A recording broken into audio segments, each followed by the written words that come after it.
बिस्मिल्लाहिर्रहमानिर्रहीम।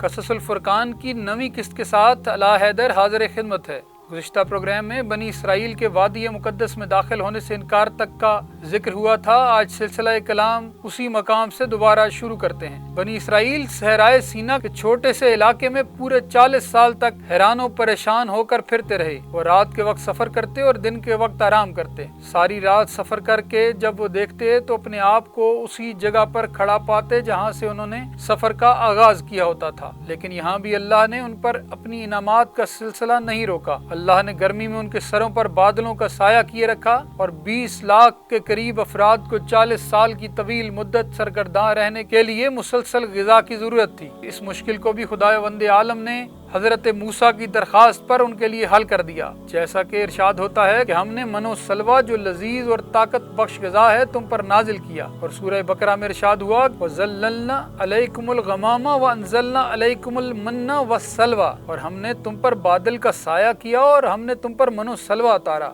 इमाम ज़ैनुल आबिदीन अलैहिस्सलाम से एक तवील हदीस मनकूल है जिसमें आपने शाम के एक यहूदी आलिम और हज़रत अली अलैहिस्सलाम का मुकालमा नकल किया है। इस मुकालमा में ये अल्फाज हैं कि शाम के यहूदी आलिम ने हजरत अली अलैहिस्सलाम से कहा कि अल्लाह ने मूसा पर बादलों का साया किया था, क्या अल्लाह ने इस जैसी फजीलत आपके नबी को भी अता की है? हजरत अली अलैहिस्सलाम ने इरशाद फरमाया, जी हाँ, हजरत मूसा पर बादलों का साया किया गया था, लेकिन ये साया सिर्फ सहराए तिया तक महदूद था, जबकि अल्लाह ने हमारे नबी मोहम्मद मुस्तफ़ा सल्लल्लाहु अलैहि वसल्लम को इससे बढ़कर शर्फ अता किया था। मोहम्मद मुस्तफ़ा सल्लल्लाहु अलैहि वसल्लम की विलादत से लेकर उनकी वफात तक अल्लाह ने बादल का एक टुकड़ा उनके लिए मुकर्रर कर दिया था जो हर वक्त उनके सर पर साया फिगन रहता था। और हमारे नबी की ये करामत हजरत मूसा अलैहिस्सलाम की करामत से कहीं बेहतर है। मजमुअल बयान में रसूल खुदा मोहम्मद मुस्तफ़ा सल्लल्लाहु अलैहि वसल्लम से मनकूल है कि आपने फरमाया कि मशरूम खुम्बी का ताल्लुक मन से है और उसका पानी आंखों के लिए शिफा है। मुफस्सरीन ने सलवा से मुराद एक परिंदे की ली है जो एक बटेर की मानंद परिंदा था और सलवा की सूरत बनी इसराइल को खाने के लिए मिला करता था। इमाम जाफर सादिक अलैहिस्सलाम का फरमान है कि बनी इसराइल पर नमाज सुबह के बाद से लेकर तुलुए आफ्ताब तक मन उतरा करता था और उस वक्त जो नींद में होता था तो उसका हिस्सा नहीं उतरता था और वापस चला जाता था।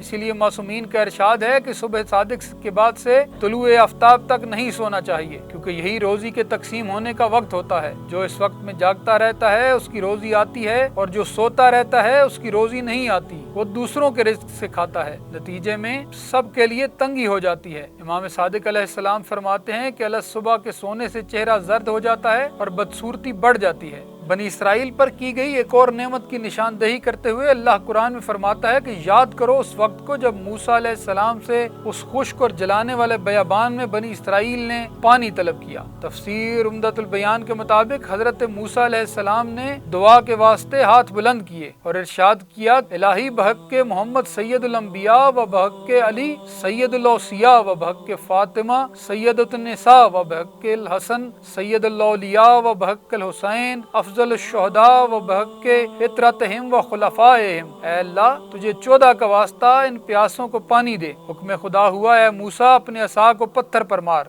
मूसा अलैहिस्सलाम ने असा पत्थर पर मारा तो 12 चश्मे जारी हुए। अल्लामा नजमुल हसन करारवी सिराजुल कुलूब की रवायत से रकम करते हैं कि असाए मूसा पर 3 सतरें मरकूम थी, ला इलाहा इल्लल्लाह मुहम्मद रसूलुल्लाह, और तीसरी सतर अलीउन वलीउल्लाह अल हसनो वल हुसैन सिब्ता रसूलुल्लाह। 12 चश्मे जारी होने का एक मकसद ये भी था कि जनाब याकूब अलैहिस्सलाम के 12 फर्जंद थे और हर एक की औलाद का एक एक कबीला था। उनको इंतजामी मामलात में अलहदा रखा जाता था। सबके हाकिम और अफसर भी अलग अलग थे, इसीलिए 12 चश्मे निकले थे और हर चश्मा से एक कबीला पानी पीता था। बनी इसराइल ने इसके बाद अपने कपड़ों की बोसीदगी की शिकायत हजरत मूसा से की तो हजरत मूसा अलैहिस्सलाम ने उन्हें कहा कि इन चश्मों से अपने कपड़ों को धो लो, जिसके सबब सबके लिबास नए हो गए। इसके बाद उन्होंने अपने कपड़ों के मैला होने का जिक्र किया तो आपने इरशाद फरमाया कि कपड़ों को आग में डालो, सबके कपड़े दूध की तरह सफेद हो गए। रिवायात में मिलता है कि जो बच्चा बनी इसराइल के यहाँ पैदा होता था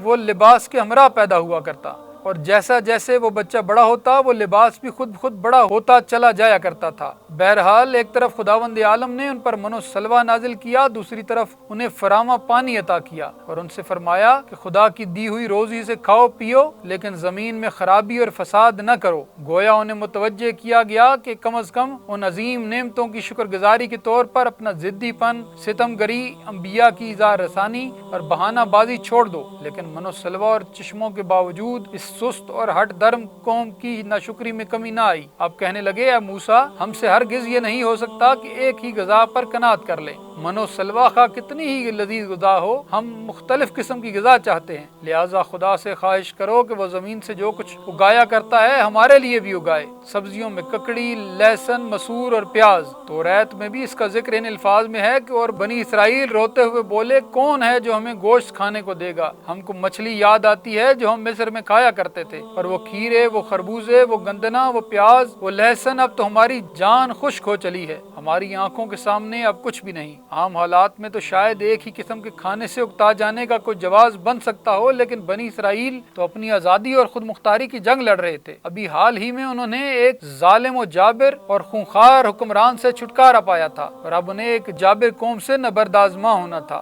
آزادی کے اس کٹھن سفر میں تو عزت سے جو بھی میسر ہو اسے غنیمت سمجھنا چاہیے تھا، لیکن یہ رنگین مزاج قوم من و سلوہ جیسی خدائی ضیافت پر صبر نہ کر سکے، اور بے صبری و بے قراری میں من و سلوہ کی جگہ پیاز، سبزی وغیرہ مانگنے لگے۔ نہ تو یہ قوم عزت کی قدر جانتی تھی اور نہ ہی ذلت سے نجات حاصل کرنے کے لیے کوئی قیمت دینے پر آمادہ تھی۔ چنانچہ کفران نعمت کا نتیجہ یہی نکلا کہ انہیں دوبارہ ذلت اور حقارت کی اتھاہ گہرائیوں میں گرانے کا فیصلہ ہو گیا۔ اس کے بعد قرآن مزید کہتا ہے کہ خدا نے ان کی پیشانی پر ذلت و فقر کی مہر لگا دی اور وہ دوبارہ غضب الہی میں گرفتار ہو گئے۔ قرآن بنی اسرائیل کی زندگی کے بعض دیگر مناظر بھی پیش کرتا ہے۔ ان میں سے ایک یہ ہے کہ بنی اسرائیل کے ایک گروہ نے حضرت موسیٰ سے بڑے اصرار کے ساتھ یہ خواہش کی کہ وہ خدا کو دیکھیں گے۔ اگر ان کی یہ خواہش پوری نہ ہوئی تو وہ ہرگز ایمان نہ لائیں گے۔ انہی کے اصرار پر موسیٰ علیہ السلام نے کہا کہ پروردگار مجھے اپنا دیدار کرا، میں تجھے دیکھنا چاہتا ہوں۔ خدا نے کہا، تو مجھے ہرگز نہیں دیکھ سکے گا، ہاں ذرا پہاڑ کی طرف دیکھ، اگر وہ اپنی جگہ پر قائم رہ گیا تو مجھے دیکھ لے گا۔ چنانچہ جب اس پہاڑ پر رب نے اپنی تجلی کی اور وہ ریزہ ریزہ ہو گیا اور حضرت موسیٰ علیہ السلام غش کھا کر گر پڑے، جب ہوش میں آئے تو انہوں نے کہا کہ تیری ذات پاک ہے، میں تیری بارگاہ میں توبہ کرتا ہوں اور سب سے پہلے ایمان لانے والا میں ہوں۔ حضرت امام جعفر علیہ صادق علیہ السلام ارشاد فرماتے ہیں کہ اس آیت کا مفہوم یہ ہے کہ حضرت موسیٰ نے کہا، میں سب سے پہلے اس بات کی تائید کرتا ہوں کہ تجھے دیکھنا ناممکن ہے۔ عیون الاخبار میں شیخ صدوق نے حضرت امام علی رضا علیہ السلام کی ایک نشست کا تذکرہ کیا ہے، اور اس نشست میں آپ نے انبیاء کی عصمت ثابت کی تھی۔ اس طویل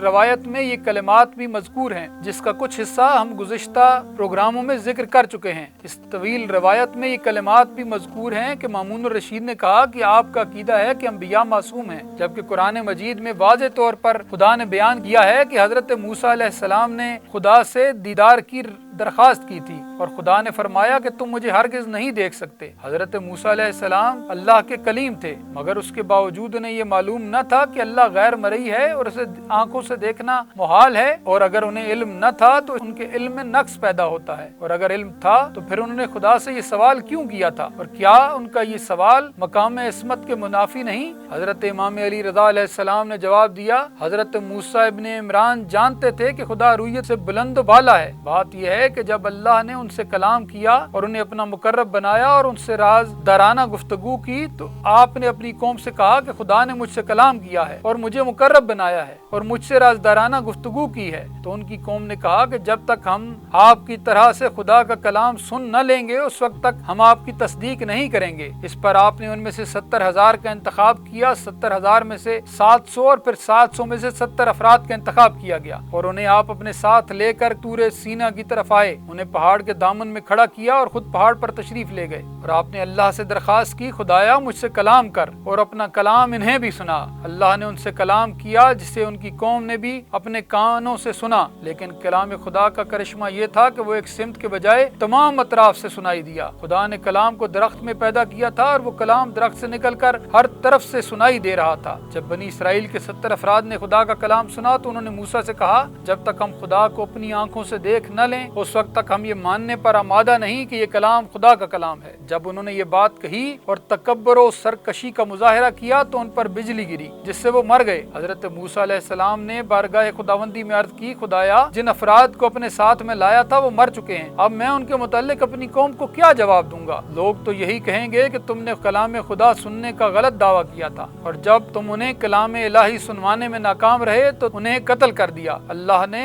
उन अफराद को हजरत मूसा की दरखास्त पर दोबारा जिंदा कर दिया। जिंदा होने के बाद उन्होंने हजरत मूसा से कहा, अगर आप खुदा से दीदार की दरखास्त करते तो हमें यकीन है कि वो हमें जरूर अपना दीदार कराता, और अगर हम दीदार इलाही से मुशर्रफ हो जाते तो हमारी मार्फत में इजाफा होता। हजरत मूसा अलैहिस्सलाम ने फरमाया, लोगो खुदा को आंखों से देखना नामुमकिन है, अल्लाह कैफियत से पाक है, अल्लाह की पहचान उसकी निशानियों से होती है और वो अपनी अलामात से पहचाना जाता है। इसराइलियों ने कहा कि जब तक आप खुदा से दीदार की दरखास्त न करेंगे उस वक्त तक हम आप पर ईमान नहीं लाएंगे। हजरत मूसा अलैहिस्सलाम ने बारगाह खुदावंदी में अर्ज किया, परवरदिगार जो कुछ इसराइली कह रहे हैं तू इसे जानता है और उनकी इस्लाह व फलाह का तुझे ज्यादा इल्म है। अल्लाह ने वही की और फरमाया कि मूसा जो कुछ उन्होंने तुझसे सवाल किया है तू उनका सवाल मेरे सामने बयान कर, उनकी जाहिलाना गुफ्तगू की वजह से मैं तेरा मुआखजा नहीं करूंगा। उस वक्त हजरत मूसा अलैहिस्सलाम ने बारगाह खुदावंदी में अर्ज की, खुदाया मुझे अपना दीदार करा। खुदा ने कहा, तू मुझे हरगिज नहीं देख सकेगा, लेकिन पहाड़ की तरफ देख, अगर ये अपनी जगह पर कायम रहा तो अनकरीब मुझे भी देख लेगा। फिर खुदा ने अपनी एक आयत का पहाड़ पर जलवा गिराया जिससे पहाड़ रेजा रेजा हो गया और मूसा बेहोश होकर गिर पड़े। इमाम फरमाते हैं कि जब हजरत मूसा होश में आए तो कहा, ए अल्लाह तू पाक व मुनज़्ज़ह है, अब मैं अपनी कौम की जहालत को छोड़कर अपनी मार्फत की तरफ रुजू कर रहा हूँ और मैं सबसे पहले इस अमर की तस्दीक करता हूँ कि तुझे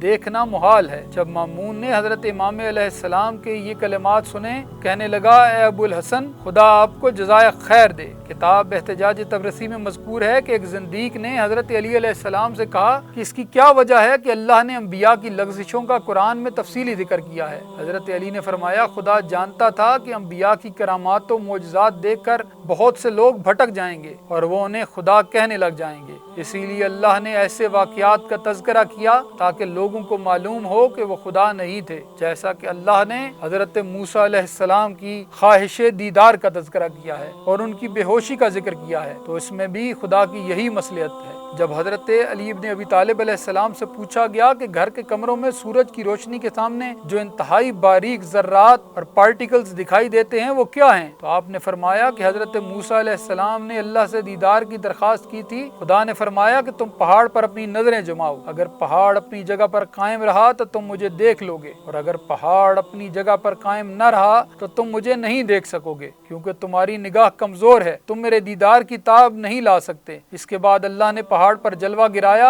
जिससे पहाड़ के 3 हिस्से हो गए। एक हिस्सा उड़कर समंदर की तरफ गया, दूसरा हिस्सा जमीन के नीचे धंस गया और एक हिस्सा जमीन पर रह गया। तुम्हें घर के कमरों में जो बारीक ज़र्रात दिखाई देते हैं ये उसी पहाड़ का गुबार हैं। आज के कससुल फुरकान से अला हैदर को इजाज़त दीजिए, इस दुआ के साथ खुदावंद आलम तमाम मोमिनीन व मुस्लिमीन को मोहम्मद व आले मोहम्मद की मार्फत अता फरमाए और उनकी बताई हुई राह पर चलने की तौफीक मरामत फरमाए।